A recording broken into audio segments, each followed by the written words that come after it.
सफल मिशन चंद्रयान और अब पल वैज्ञानिकों के सम्मान का, जिसको खुद प्रधानमंत्री नरेंद्र मोदी नेतृत्व देते हुए अब से कुछ ही देर में बेंगलुरु में नजर आएंगे, जब वो इसरो के कमांड सेंटर में पहुंचेंगे। और जैसे ही प्रधानमंत्री नरेंद्र मोदी बेंगलुरु में लैंड हुए हैं, पीएम की तरफ से ट्वीट कर दिया गया है। ट्वीट करके प्रधानमंत्री नरेंद्र मोदी जानकारी दे रहे हैं, बेंगलुरु पहुंच गए हैं। उन्होंने लिखा, बेंगलुरु में उतरा, अपने असाधारण लोगों के साथ बातचीत करने के लिए उत्सुक हूं।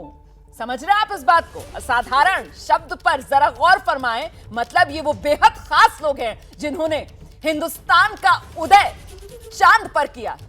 आज का सूर्योदय अपने आप में बेहद खास, बेहद महत्वपूर्ण इस लिहाज से होने वाला है कि देश के प्रधान पहुंच गए हैं बेंगलुरु में देश के विज्ञान वीरों के सम्मान के लिए। तो वैज्ञानिकों से मिलेंगे प्रधानमंत्री नरेंद्र मोदी, उन्हीं का सम्मान करेंगे। प्रधानमंत्री नरेंद्र मोदी की तरफ से ट्वीट करके इस बारे में जानकारी भी दे दी गई है। मैं सीधे आपको लेकर चलूंगी बेंगलुरु, जहां मौजूद है हमारे सहयोगी श्रीनिवास, और जरा जानते हैं श्रीनिवास से। खबर आ गई है ना आपके इर्द गिर्द जो लोग मौजूद हैं कि प्रधानमंत्री नरेंद्र मोदी लैंड कर चुके हैं, कुछ ही पलों में एयरपोर्ट से बाहर निकलेंगे और यहीं से गुजरेंगे जहां पर लोग मौजूद हैं उनके इंतजार में। श्रीनिवास। रोमाना, देखिए, ये खबर तो सबके पास पहुंच चुकी है कि अब प्रधानमंत्री मोदी का विमान बेंगलुरु की सरजमी पे उतर चुका है और ये संदेश खुद प्रधानमंत्री मोदी ने ट्वीट के द्वारा दिया। और मैं आपको एक तस्वीर दिखाता हूं, देखिए कैसे इंतजार हो रहा है। सड़क के दोनों किनारे तो लोग खड़े हैं। मेरे ठीक सामने एक पेड़ के ऊपर देखिए, एक व्यक्ति, अगर उसे आगे जगह नहीं मिली है तो वो पेड़ के ऊपर चढ़कर इंतजार कर रहा है प्रधानमंत्री मोदी का।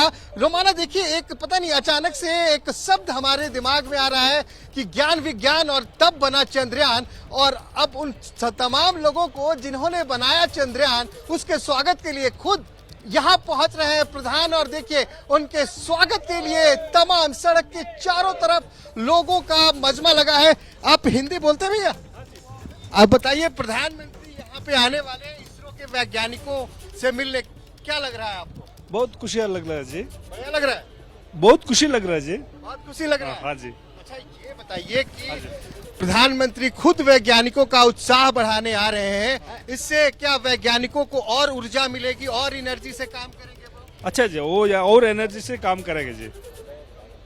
आपने हिंदी नहीं? देखिए रोमाना, एक बस आप सिर्फ इनकी भावनाओं को समझिए। हिंदी तो नहीं बोल पाते, कर्नाटका के लोग हैं यहाँ, कन्नड़ भाषा में, लेकिन जो भी उन्होंने अपनी टूटी फूटी, जो यहाँ कहते हैं ना, कुंजम कुंजम टूटी फूटी भाषा में उन्होंने कुछ बताया। लेकिन श्रीनिवास, आज के दिन जबान की कोई बंदिश नहीं है, क्योंकि आज के दिन जो भावनाएं हैं वही सब कुछ बयां किए दे रही हैं। और इस बीच ये तस्वीरें अपने आप में बहुत कुछ कह रही हैं। जब अल सुबह से जी सूर्य उदय भी नहीं हुआ था, जिस वक्त बेंगलुरु में रोशनी नहीं हुई थी दिन के वक्त की, तब से यहां पर इसी तरीके से कतारों में आप देख रहे हैं लोग खड़े हुए हैं, हाथ में तिरंगा है और इंतजार प्रधानमंत्री नरेंद्र मोदी का है। और जिस बात का जिक्र अब से कुछ देर पहले श्रीनिवास भी कर रहे थे, रामकृपाल जी, कि साफ तौर पर यह संदेश दे दिया गया कि पार्टी के कार्यकर्ता भले ही यहां पर पहुंच रहे हो, लेकिन पार्टी के झंडे नहीं। अगर कोई झंडा हाथ में हो, वो तिरंगा हो, क्योंकि ये उत्सव भारत का उत्सव है और जोड़कर सबको मिलकर इस उत्सव को मनाना है। रामकृपाल जी। बिल्कुल रोमाना जी, आपने अभी जो दृश्य देखा जी, आज न 15 अगस्त है न 26 जनवरी है,